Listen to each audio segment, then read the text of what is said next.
Speaking of all-time greats, what a goal. How good is he? If you're David Mundy, you can do anything. Brayshaw. Oh, he goose-stepped beautifully. And a couple. Herky-jerky, shake and bake. Magnificent. Welcome back to the Flagmantle podcast. Right. Mate, it's a good Tuesday. It's a good Tuesday after we win. I am so happy to be here with my good friend and co-host, Real Car Copeland. The endorphins, thank you. I mean, we haven't had a lot of those this year, have we? Nah, this is the first win of the year, and it's a podcast where you guys can actually have a new look where we've actually won a game. We're excited. We can talk about a few things. Oh, yes. And whatnot, which is great. Positivity. I love it. There's a lot of things that came out of the weekend, such as, Fast Freddy Freo Dockers. Running in waves now and enjoying all the celebrations. Oh. How about that from Fast Freddy? Fast flipping Freddie. Yeah, that's Fast Flippin' Freddy for the Fremantle Dockers. He did it's been over the headlines everywhere. I loved it. A bit of backlash from Eagle supporters, bit of love from the Fremantle. I've also How seen a bit can of you hate hate as well. that? He did a backflip. Mate, That's sick. At the end of the day, that's what gets people down to the game. That's the actual extra you pay to see a football game. You want to see a bit of flair, a bit of enthusiasm for the game. Yeah, a bit of passion. And apparently he doesn't want to do it again. Apparently That's fair enough. I mean, he's done his thing, and then he's copped a bunch of online criticism. Probably got a slap on the wrist by JL. Nah, no way. Are you kidding? I think this is exactly how JL would want our players to feel. Absolutely. I mean, yeah, exactly. Get up and about. You want Up the and energy. about. You want the Yeah. energy back. Do some cool celebrations. Get amongst it. Exactly. Get amongst it, but what are we going to get amongst, mate? We're going to get amongst the Stu Speedy recap of the week. Let's go. Yes, so it was Derby 56, and the boys did it. The Fremantle Dockers won again, but it was a tough game, Real Car. This was no easy win, as much as we like to think it was. 41 points, the margin was probably a little bit flattering for Fremantle. I think it was a bit more tightly contested than that. Oscar Allen started off the game really well, ended up kicking 3, so did Jack Darling. And yeah, that was really how the Eagles scored. It looked really dangerous, didn't it? Yeah, Oscar Allen looked superb. And Fremantle fought back late. A bunch of Eagles injuries really cost the Eagles the game.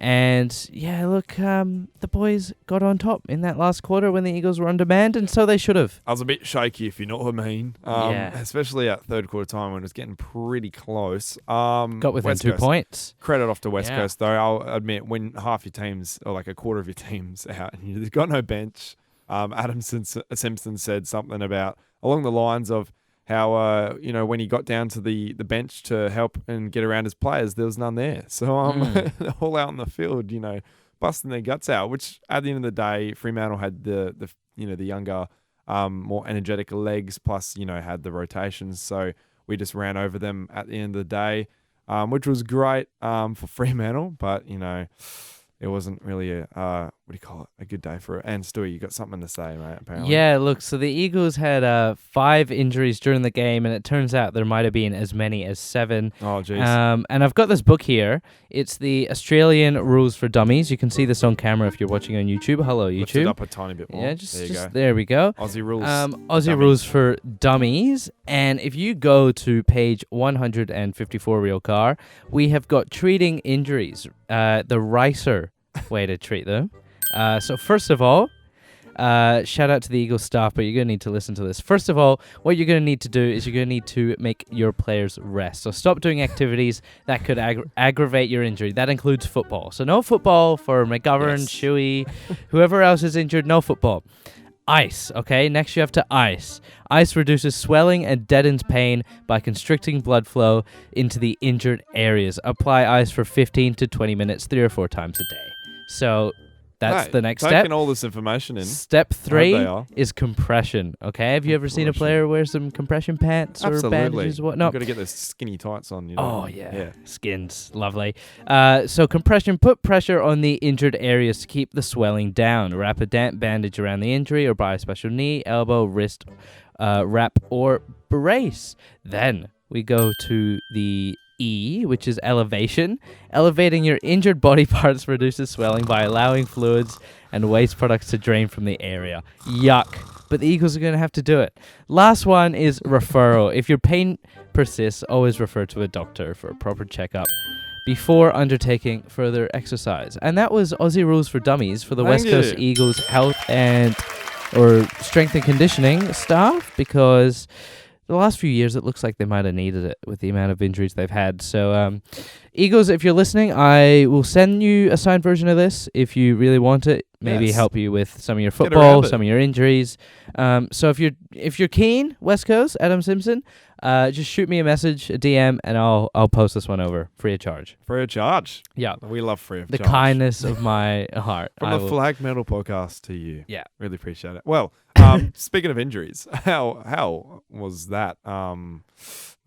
Injuries from the West Coast, mate. There's 3. Apparently, all 3 Cripps. Well, there were 7 McGovern injuries. and Liam. I'm talking about the serious ones. Oh, the long-term ones? Yeah, gotcha. West Coast vice captain Jerry McGovern and high-flying forward Liam Ryan are set to apparently miss months of footy. So they're requiring surgery to repair hammy on McGovern, and also Ryan's injury, which was apparently a calf, I'm pretty sure. It was something like that. It was along those lines. Jamie Cripps as well was one that went straight to hospital after the game.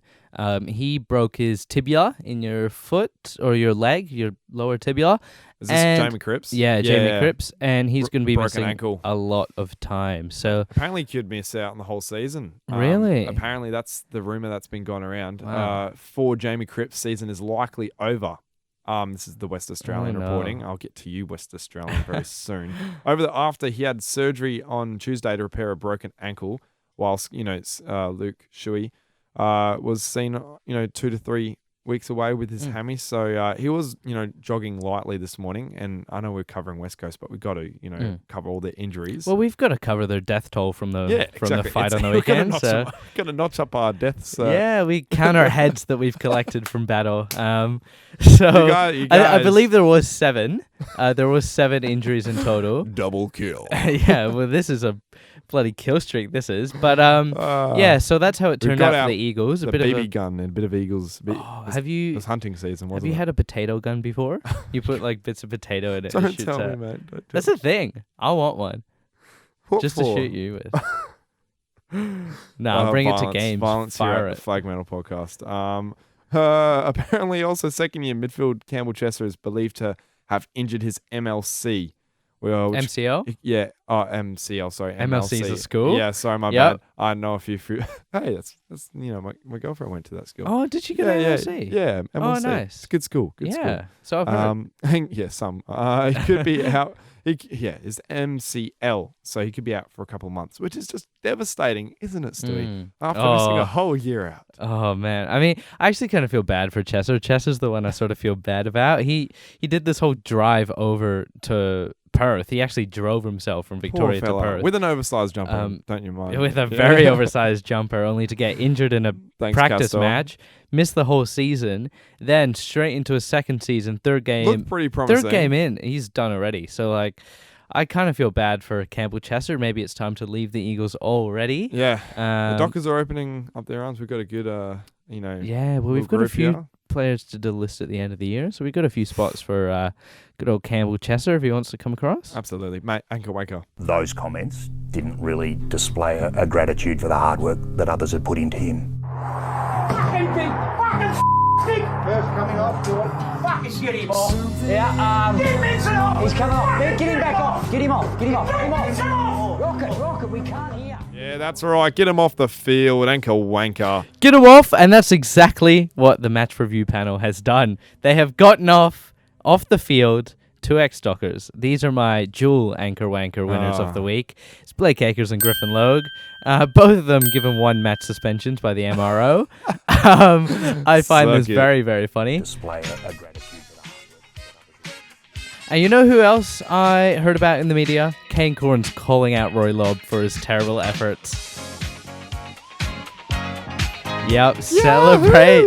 Mate, I am, I hate to be the one that's pushing down all these former Dockers, but mate, you I get think what it's you just deserve. If kinda you leave funny. for the money, you deserve to have a week out. Sit out on the sidelines and enjoy your time out. What's Freo win against Adelaide? Have a nice sleep in on the weekends. Enjoy your cozy bed. Yeah, exactly.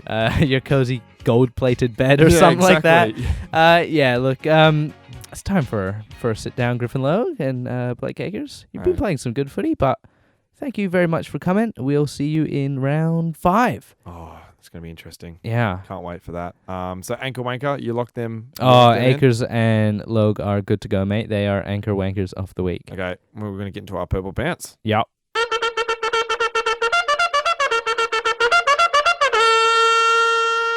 Hooray! That's right. Purple Pants Player of the bloody week goes to Sam Switkowski. Oh, mate, well done. Yes, I love Switter. Ever since he's moved into the midfield, he is a different monster. This guy is lethal. 21 touches and 2 goals on the weekend, real car, and he started most of our scoring chains from D50. Whenever the ball was turned over, he was always somewhere in the middle or center off back, waiting for the ball to handball it up the field, overlap, do it again, and then get it inside 50. Sam Switkowski was great on the weekend. His pace, his cleanness, man, there's not much you can fault about him other than his size.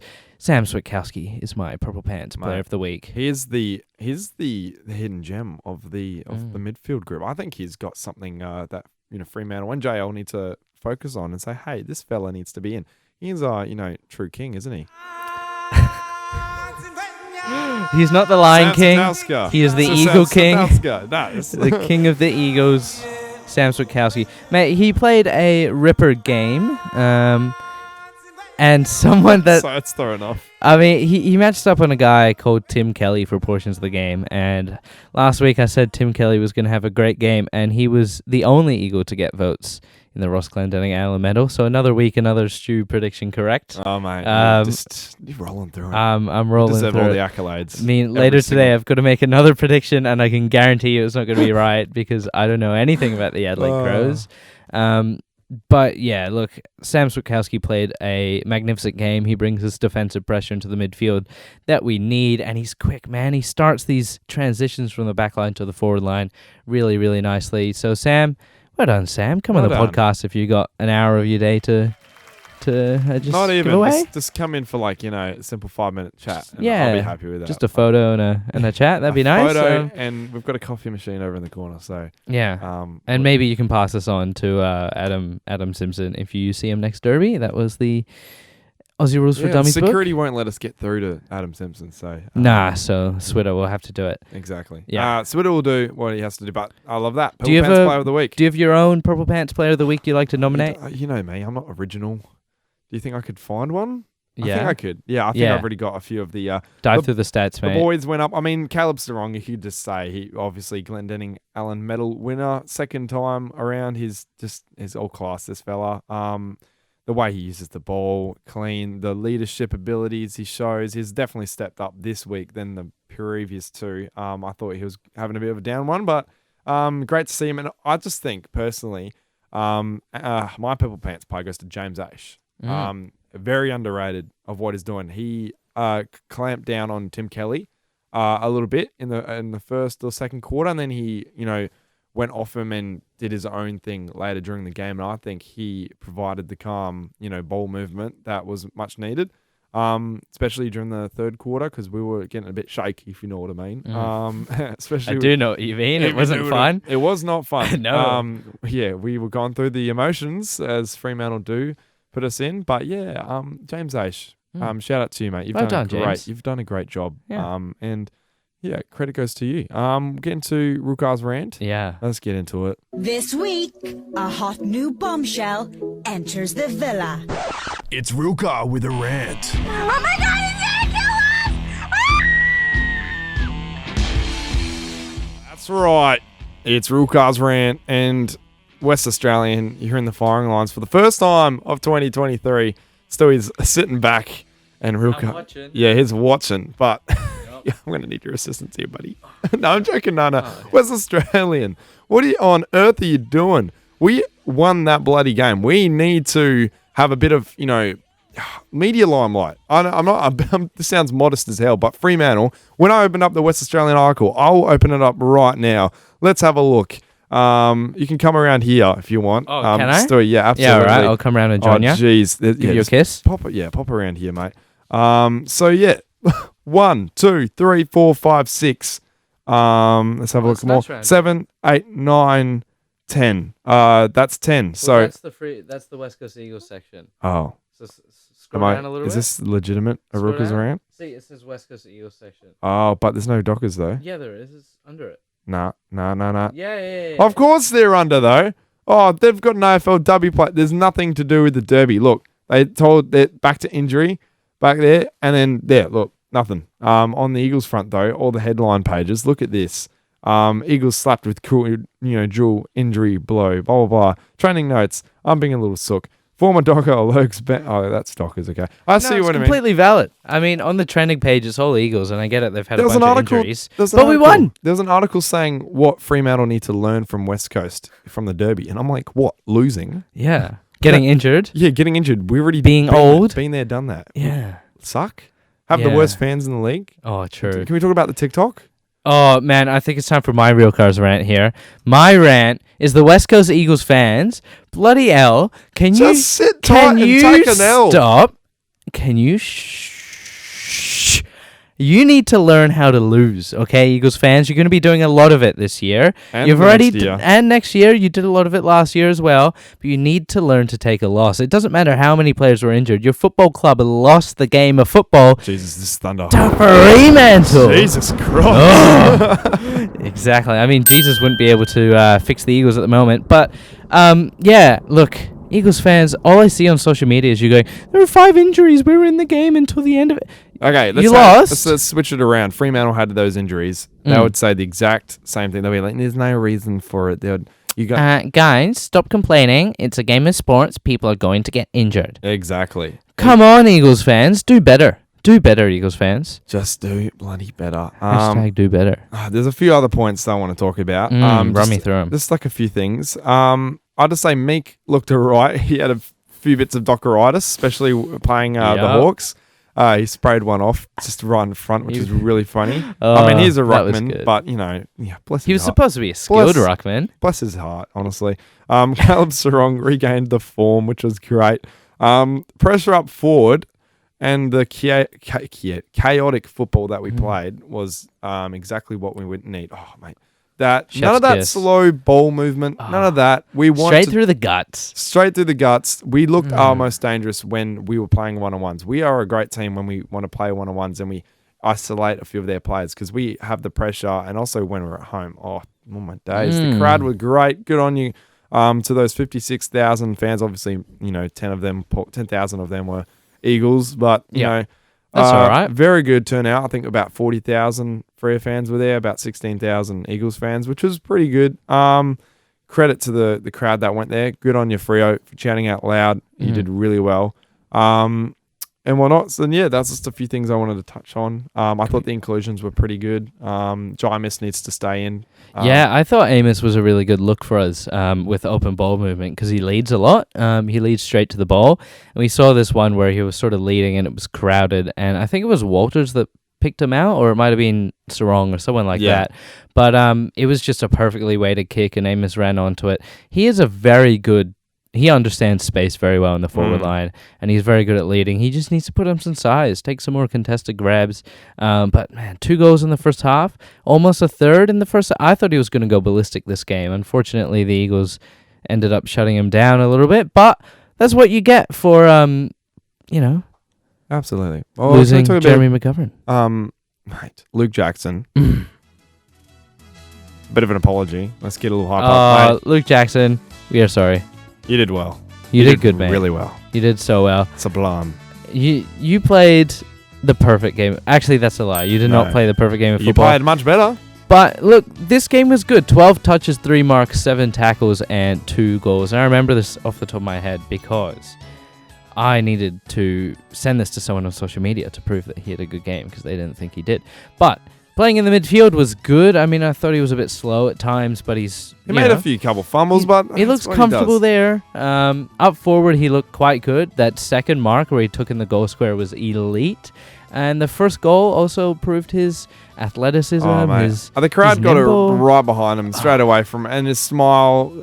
When he got that ball and he kicked that ball, a lot of weight was lifted off his shoulders. A lot of critics, obviously, have said he wasn't listening to the critics, but media always gets to you.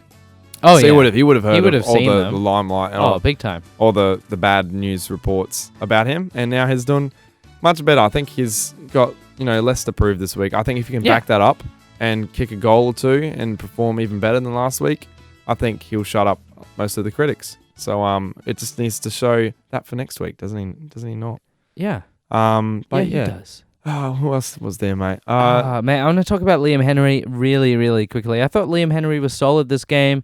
Obviously, a few turnovers that we wouldn't like to see very often, but he's young. He's 21. He's played 30-odd games. Liam Henry's still got plenty of time, plenty of room to develop and move, and I think just giving him games at one level consistently is a good plan, and, he'll come good. A lot of those kicks will start hitting, and he'll stop missing handballs more as he plays. So, yeah, Liam Henry, thumbs up for me. I was probably one of your biggest haters, but look, I see where the team is going now. Yeah, there's a lot of hate on social media. There's a post in the Facebook page that was canning Liam Henry a lot, and one of the relatives of Liam Henry commented back to it, and it was really sad. Like, nothing hateful. Like, she was like, "Oh, we really understand how you guys are passionate about him playing, but he's still such a young player, blah blah." And the dude apologised because, he's just a young kid still. He's only played less than 50 games. He's played 23. He's played 23 games. Nah, he's played 30-something. Really? Yeah. Oh, really? Yeah. Oh, around there. Still under 50. Still not very much. young, and he's a winger as well. And he was quite a light-framed kid, and he needs, that confidence. He will. Still have faith that he's going to turn out to be like the next son, touch wood. But I still have faith that he has a future at Freo. And whatnot. So just back him up, guys. Stop it. We did the same thing that we did. We have the best fans in the league and also have the worst. Yeah. Depends on if we win or lose. Fremantle fans can be very negative when they want to be. But yeah. The jury's still out on Matt Taberner, though. Yeah. I mean, yeah, gee, a lot what's he of done people have this been year? DMing us about, hey, you guys should get rid of Taberner. Taberner. If you're watching the footy on the weekend, he deserves a waffle stint. And I'm like, mate, do you understand what's going on here? I mean, Matt Taberner takes the best defender every week. He might block out another guy so that Amos gets a good run at it, or Jackson can do that. He's more of a distraction, and you sort of need to be a big guy that's got a reputation for kicking goals but is no longer good at that. So that's perfect for Taberner, because that's what he is. He kicked 37 goals in our COVID year with less games and shortened seasons. Man, I think Taberner's going to be all right. I think we're going to be fine. Even if he's not performing well, he's sort of taking a defender out of it and helping his teammates get open. So I think we're okay here. I think we're okay. The fans just need a chow. They need to literally chow. Daddy chow. Daddy chow. Next. Next. We don't have a next, but we do have an end. Real car. It's sad to say. This is... Mate, next episode will be coming out in the next day or two. Yup. For the week ahead. Yup. We're going to talk about, we've got the, the winner of the competition, or not the, the tipping. Plus the week ahead. Yeah. And, everything Freo. Yeah. Go Dockers. Yeah, go Dockers. Flagmantle. You can tell we're passionate about this. Oh, yeah, big time. I'll see you next week. Bye.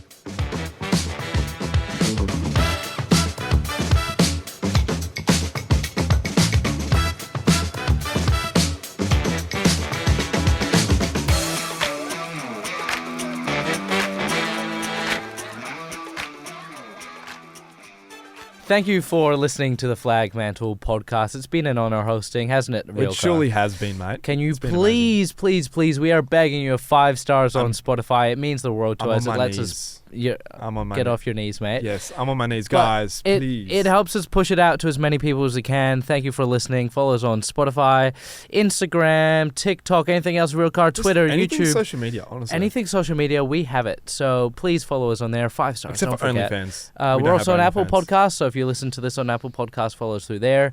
Google Podcasts, the same. And thank you for listening. We'll see you next week. Peace.